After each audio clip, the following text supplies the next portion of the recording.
Thank you. Don't interrupt me, please. I've got a little bit to get through. Rebecca, I hope you're on. Can you just wave, please, to move my slides on? Thank you very much indeed.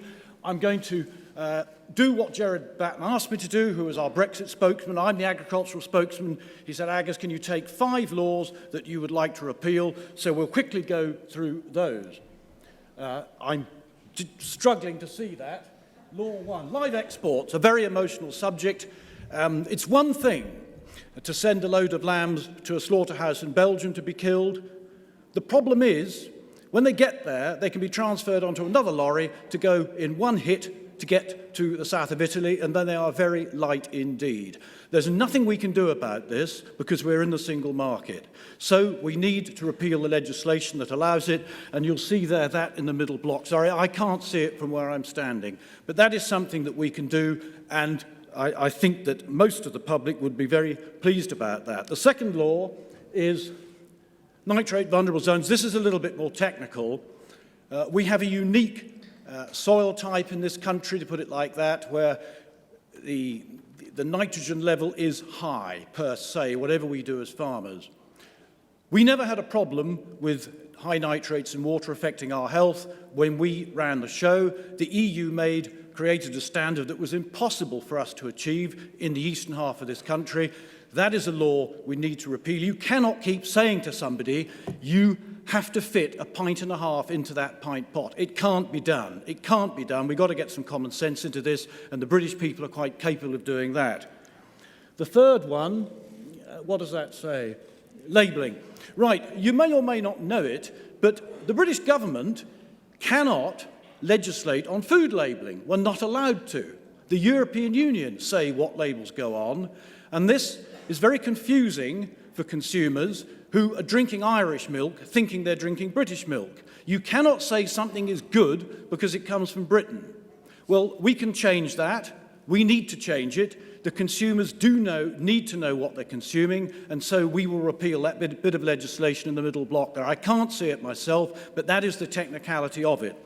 The next one is the basic payment, the whole subsidy thing.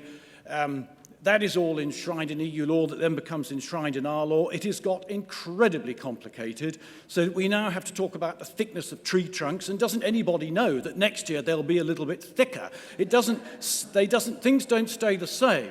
The amount of detail now that we have to go into makes us pretty well criminals every time we walk out of the door. So we've got to repeal that legislation and bring in our own to support British agriculture so we get some food security and so that you know what you're eating, that it's safe, etc.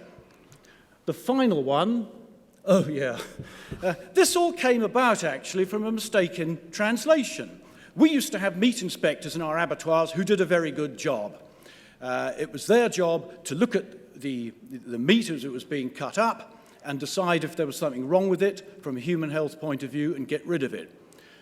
The European Union said that person has got to be a veterinary surgeon. Nobody goes to veterinary college for 7 years to stand in an abattoir watching meat being cut up. So none of our vets wanted to do it, not surprisingly, so we imported young Spanish vets in to stand there and play Hitler in our abattoirs, which is intensely irritating to the owners of the abattoirs, and that is something that we want to stop.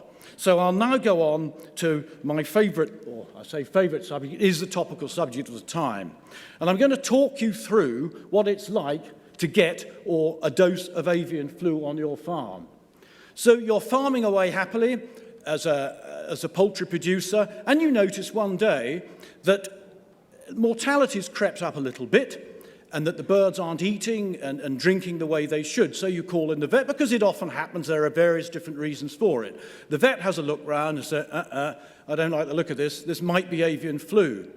The vet then immediately gets in touch with the ministry vets, AFA it's called, and says, possibly a case here at Agnew's farm.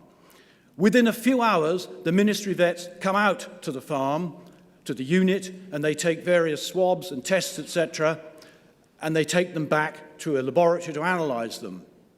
Within 36 hours, you know the bad news. You are an infected premises. I've written that in red because from that moment, your life changes. For a start, your property is valueless.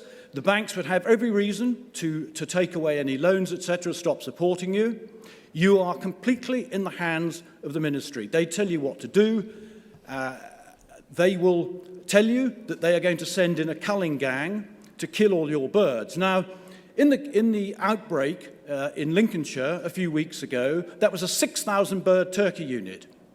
In the 36 hours it took the ministry to decide that that was avian flu, those 6,000 birds had dwindled to 12 birds. That's how quick this goes through a flock. It is very, very dangerous for a poultry producer. These birds are so naive to it. Wild birds will have this for a month, pumping out the infection. Because they're so tough, it takes a month to kill them. Our domestic birds, they're out in a couple of hours once they get that infection. It is appalling. The farmer is compensated for the birds that are culled. So in the case of Lincolnshire, he got the grand price of whatever it was for 12 turkeys. The remaining 5,800, whatever it was, he lost without any compensation. The ministry then come in and at your expense, your taxpayers, take out the muck. They decide what has to happen to that. Again, that NVZ can create problems for that.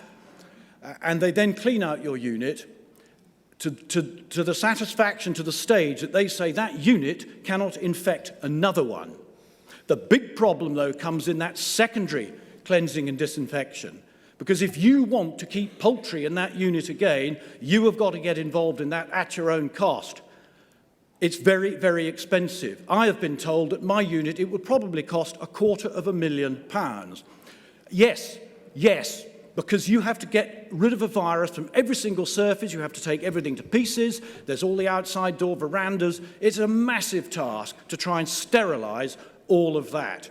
And of course, you do all that, and a year later, you get the problem again. So if I got it, that's the end of my poultry career, and it's likely to be for other people. It's very serious, as you can see. I was irritated in the Agriculture Committee the other day when a British Labour MEP, who should know better, just said, oh, when Mr Agnew says you can't do anything about migrating birds, well, surely farmers can stand there and shoot them. What a ludicrous, stupid thing to say in such a serious situation. A lot of these wild birds are protected anyway, and look at the quantities that are coming in. You cannot have somebody standing there all the time shooting wild birds. It's a silly thing to say. A very, very stupid thing to say. I've lost my thread. I was so angry with that man, Paul Brown. I'm sorry. We had a similar situation with a crop of sugar beet. That got a disease, which the country didn't want, and those farmers who got it were crushed, just the same as the way these poultry producers are. So the industry got together with a scheme, but it was easier with sugar beet because you had one monopoly buyer and you had the NFU as a monopoly negotiator. They quickly got to a deal, 7 pence a tonne for a fund to compensate those poor chaps who had played Russian roulette and got the problem. I'd like to see that in our industry, but you've got so many buyers, so many sorts of producers. You've got turkey, you've got chickens, you've got cage, you've got outdoor organic. They can't get agreement, but I would like to see it. Now, there's another problem that's come into this, and that our experts think that avian flu is now endemic in our wild birds. In other words, the whole concept of free range is impossible, really. You can't put those birds out there knowing there's a high chance you'll get the avian flu. Now, I can't see my slides. Yes, there is an alternative now. Hold on, chaps, hold on, because the two dreaded letters are coming up. There you are. British scientists, we've led the way in agriculture ever since I can remember, have managed to breed a chicken that will get avian flu off a wild bird, but it will be incapable of passing it on. An incredible achievement. An incredible achievement. You have got the dilemma now. Do you want all your poultry produced in hermetically sealed buildings so they can't get any contact with wild birds? Or are you going to say, well done, the British scientists, let Britain take the lead and let's have a chicken that has a sporting chance out in the open air? Right, I know that may well be controversial, but Farage was saying earlier on today, we've got to think the unthinkable. I've got no problem with the GM. I grew the crops and there's nothing wrong. There's no Frankenstein. This concept is saving lives every day. If you're diabetic, you would be dead if it wasn't for that. Sorry to get so excited. Now let's go on to something slightly easier. Finish off. 1 minute, that's ideal. Right, that is in my village street, Hellhoughton in North Norfolk. That's a Ramona. That's his reaction to the referendum result. He got a professional to paint that mural, and some people said to me, "Oh, Mr. Agnew, aren't you absolutely disgusted?" I said, "No, every time I drive past that, I'm reminded of my success." Can you see the... There is a teardrop there. Do you see that? Do you see that? Two sorts of tears, aren't they? If you remember Del Shannon's song, one for happiness and one for sorrow. Well, mine's the one for happiness. But things have moved on. North Norfolk District Council got interested in this, and they said that has got to be changed. And so it was. There's just a teardrop left. Thank you very much.